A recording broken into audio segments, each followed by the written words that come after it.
I watched my former boss's face drain of color as he read the email on his screen. "Rachel," he whispered into his phone, his voice shaking, "we need you back. The Meridian contract. It's falling apart. They're demanding a full refund." I smiled and let his call go to voicemail. Some lessons cost $10 million to learn. My name is Rachel Foster, and I'm 34 years old. For 8 years, I worked as a pharmaceutical data analyst at Precision Bioanalytics, where I became the invisible expert everyone depended on but nobody acknowledged. Looking back now, I can see exactly how my expertise became both my greatest asset and my most dangerous weakness. Every morning at 7:15, I'd arrive at the office with my coffee and settle into the same desk I'd occupied since 2016. The building would be quiet, fluorescent lights humming their familiar tune. While my colleagues stumbled in around 9, I was already deep into reviewing statistical models and data interpretations that could make or break million-dollar drug trials. The Meridian Pharmaceuticals contract consumed most of my attention. $10 million, 40% of our lab's entire annual revenue. Their drug trial data crossed my desk every week. And every week I found the same pattern: critical errors that would invalidate everything if left uncorrected. Sarah and Jim, our junior analysts, meant well. Really, they did. But pharmaceutical statistics aren't forgiving of good intentions. When Sarah would miscalculate confidence intervals or Jim would misinterpret regulatory compliance requirements, I'd quietly fix their work before anyone noticed. Statistical significance tests corrected. Methodology flaws resolved. Data interpretation errors eliminated. My internal monologue during those corrections was always the same mixture of pride and frustration. Pride because I knew I was protecting both our company and the patients who would eventually use these drugs. Frustration because nobody else seemed to understand the complexity of what I was preventing. Then there was Marcus Webb, our department head. Insecure doesn't begin to describe him. Cost-obsessed, credit-taking, and completely dependent on work he didn't understand. Marcus had perfected the art of presenting my corrections as team achievements during client calls. He'd speak confidently about statistical models I'd rebuilt from scratch, using terminology I'd taught him the day before. Well, the breaking point had to come eventually, right? After years of watching Marcus take credit for keeping our most important contract intact, I scheduled a meeting. Nothing dramatic. Just a simple request for recognition and a raise that matched my actual contributions to the company. I'd prepared carefully, documenting every major correction I'd made over the past year. Marcus's response still echoes in my memory. "Rachel, you're too expensive for what you do. This is basic quality control. Anyone with a statistics degree could handle it. Anyone with a statistics degree." That phrase burned. The weird part is how quickly everything unraveled after that. Marcus terminated my employment the next day, citing budget cuts. He seemed genuinely excited about his cost-cutting brilliance, explaining how he could hire 2 junior analysts for half my salary. Simple math, he called it. But Marcus had overlooked one crucial detail in his calculations. My non-disclosure agreement prevented me from directly contacting Meridian about the systematic errors I'd been correcting. Legally, I couldn't warn them about what was coming. Makes sense, right? The very contract that had protected the company's intellectual property would now protect my silence. During my final week, I completed only my contractually required tasks. Nothing more, nothing less. For the first time in 8 years, junior staff errors went uncorrected. Statistical models remained flawed. Methodology problems stayed hidden beneath layers of impressive-looking charts and graphs. My professional integrity wrestled with my desire for vindication every single day. Each uncorrected error felt like a small betrayal of everything I'd built my career on. Yet Marcus's confidence never wavered. He strutted around the office, boasting about his seamless transition and cost savings. Sarah and Jim looked overwhelmed, but Marcus dismissed their concerns. "They'll figure it out," he'd say, waving away their questions about complex regulatory requirements. The first flawed deliverables were submitted to Meridian's review board on a Tuesday morning in March, and Dr. Elizabeth Chen, Meridian's notoriously rigorous former FDA statistician, was waiting for them. Looking back, I realized the most dangerous moment in any professional crisis isn't when things explode. It's the quiet period right before, when everyone assumes everything's fine. Dr. Elizabeth Chen received our deliverables at 9:47 a.m. on that Tuesday. I know the exact time because my new employer's office was 3 blocks away from Meridian's headquarters, and I'd started tracking their review schedule out of pure curiosity. Professional curiosity, I told myself. Not vindictive anticipation. Well, maybe a little vindictive anticipation. Chen had spent 15 years at the FDA before joining Meridian as their chief statistical reviewer. Her reputation was legendary in pharmaceutical circles. She could spot a flawed confidence interval from across a conference room. Other companies called her the shredder behind closed doors, though never loud enough for Meridian's executives to hear. The first red flag appeared within 2 hours. My former colleague Sarah called me that afternoon. Her voice cracked with panic. "Rachel, I know you can't discuss specific details, but could you just tell me if the variance calculations in Section 12 look right to you?" I let the call go to voicemail. Then came Jim's text message. "Emergency question about regulatory compliance formatting. Please call back ASAP. Delete." Marcus himself left a voicemail Thursday morning, trying to sound casual. "Hey Rachel, hope the new job's going well. Quick question about some methodology notes you left behind. Nothing urgent, just tidying up some documentation." Nothing urgent, right. But here's what Marcus didn't understand about Dr. Chen's review process. She didn't just check calculations. She reverse-engineered entire analytical frameworks to verify logical consistency. Every assumption, every statistical test, every data transformation had to align perfectly with FDA requirements and basic mathematical principles. For 8 years, I'd been ensuring that alignment happened seamlessly. Now it didn't. The junior staff at Precision had submitted work containing 17 major statistical errors. I didn't know this exact number yet, but I could estimate based on the types of mistakes I'd been correcting weekly. Confidence intervals calculated incorrectly, sample size justifications that violated basic power analysis principles, correlation coefficients that suggested impossible relationships between variables. Chen's team found every single one. Meanwhile, my new position at Biocertified Analytics was everything Precision hadn't been. My supervisor, Dr. Martinez, actually read my reports before client meetings. She asked detailed questions about my methodology, not to challenge my competence, but to understand the reasoning behind my recommendations. When I identified potential problems in our analyses, she thanked me publicly and adjusted our deliverables accordingly. Makes you realize how abnormal the other situation really was, doesn't it? The first official complaint from Meridian arrived the following Monday. I learned about this later from Sarah, who'd managed to land a position at another firm after the dust settled. Apparently, Chen's preliminary review identified fundamental methodological flaws that call into question the validity of all submitted analyses. Marcus's response was predictable: denial, followed by frantic delegation. "The calculations must be right," he told Sarah and Jim during an emergency meeting. "Rachel trained you both. Just double-check everything and resubmit by Wednesday." But Sarah and Jim had never been trained to identify the types of errors I'd been correcting.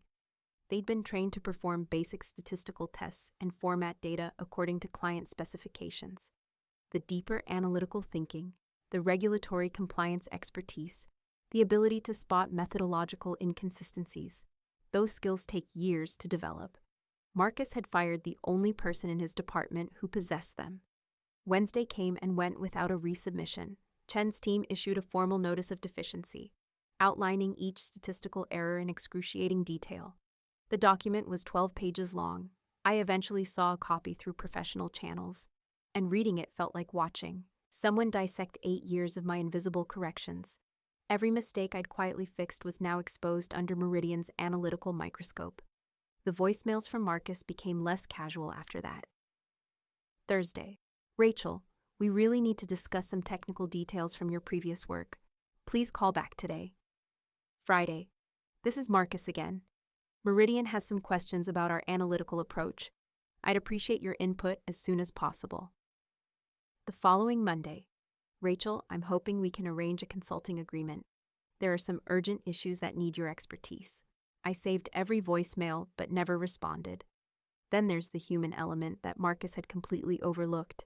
Sarah and Jim weren't just struggling with statistical calculations. They were drowning in the psychological pressure of trying to fix problems they didn't understand while facing a client whose confidence was evaporating in real time. Sarah developed stress-induced insomnia. Jim started having panic attacks during client calls. Both of them began questioning their own competence, not realizing they were being asked to perform work far above their experience level. Marcus, of course, blamed them for the crisis. The breaking point came exactly 3 weeks after my departure.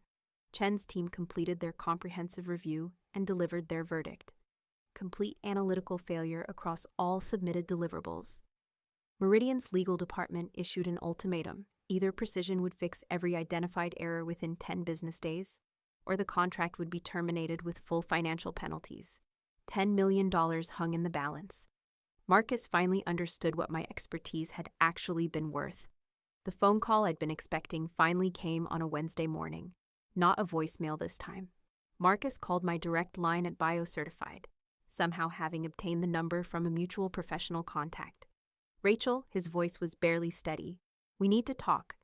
I think there's been a misunderstanding about your previous contributions to our work." A misunderstanding. After 8 years of invisible expertise, he was calling it a misunderstanding. "I'm listening, Marcus. The Meridian situation has become complicated. It appears some of our analytical approaches need refinement. I'm prepared to offer you a position as Senior Statistical Director, reporting directly to our Vice President. The salary would be double your previous compensation." Double. Interesting how quickly my value had appreciated. But here's the thing about bridges you've burned deliberately. Sometimes watching them collapse is more satisfying than trying to rebuild them. "That's a generous offer, Marcus. Unfortunately, my current position already provides better compensation, along with professional recognition for my contributions." The silence stretched long enough that I wondered if he'd hung up. "Rachel, please. We both know you were instrumental in maintaining our analytical standards. I should have recognized that earlier. Should have. Past tense regret is a beautiful thing when it comes too late to matter. Marcus, I appreciate the acknowledgement. But the issue isn't just recognition, it's competence." Then I explained exactly what was happening to his department, and why his junior staff couldn't fix problems they'd never been taught to identify. The conversation ended with Marcus understanding, perhaps for the first time, the true scope of his mistake. What came next would determine whether Precision Bioanalytics survived the crisis at all. Dr. Chen's final report landed like a nuclear bomb in corporate inboxes across both companies. 43 pages of methodical destruction, every statistical error cataloged with surgical precision, every flawed assumption dissected with the kind of thoroughness that makes lawyers salivate and executives reach for antacids. The subject line read, "Complete analytical failure, contract termination proceedings." Marcus opened that email at 7:23 a.m. on a Thursday. I know because Sarah told me later she could hear him hyperventilating from 3 offices away. The man who'd called my work basic quality control was now staring at a document that used phrases like grossly incompetent methodology and fundamental misrepresentation of statistical evidence. Makes you appreciate irony, doesn't it? But here's what made the situation truly catastrophic. Meridian wasn't just demanding their $10 million back. They were claiming damages for professional malpractice. Their legal team had calculated the cost of delayed drug trials, wasted research hours, and regulatory filing delays. The total, $16.4 million. Precision Bioanalytics had annual revenue of $25 million.